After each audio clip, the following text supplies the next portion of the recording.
одоо энэ ичээ хорлоо сан баярын заавал ажиллаж яг тэгэхээр ичээ хорлоо аудитын маш олон заалтыг зөвшөөрч тэгээд энэ манай өргөж бас өөрсдөө уулзалтаар энэ аудитын гарсан хүмүүс бол өөрсдийн үйлдэлийг энэ дагуу хийгээч гэсэн дагуу үйлдэлийг хийсэн гэсэн ажил мэдүүлээ тест өгсөн байдгийг бас нэрч тэрийн бичлэгийн өөрөөс сонссон чигээр тэгээд ичээ хорлоогийн тэр дүнэлт гэдэг нь өөрөө маш их зөрчил.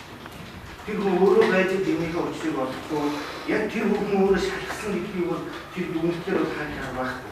Бүгд багш шалгаагүй хүний үгээр бичсэн гэдэг нь өгүүлбэр болно. Тухайлбал одоо ингээд 2 жил авсан шалгууны намж энэ тэнийг орцуул гэж байна тийм ээ. Ичээ хорлоо бол тийм шээ суурмчаар нэг зүйлс учраас энэ нэг гэмтэрийг хорч байна. Яг тийм том баярын хувьд ерөөсөө энэ гүйцэтгэх удирдлага тэр энэ гүйцэтгэх удирдлага бүх юм хариуцах хэрэгтэй байдаг. Том баярыг гэрчээр байцахдаа чиглүүлэн мөн тодорхой хэмжээнд одоо удирдах байцаасан юм асуултууд нь байдаг. Асуулт нь өөрөө байцаалт өгтөө бол нэг талаараа түүх шийдвэр гаргадаг гэдэг нь нөгөө талд нь болохоор ганц очоод дарамтлсан юм шиг юм. Зөрчилтэй юм зөндөө юм байдаг.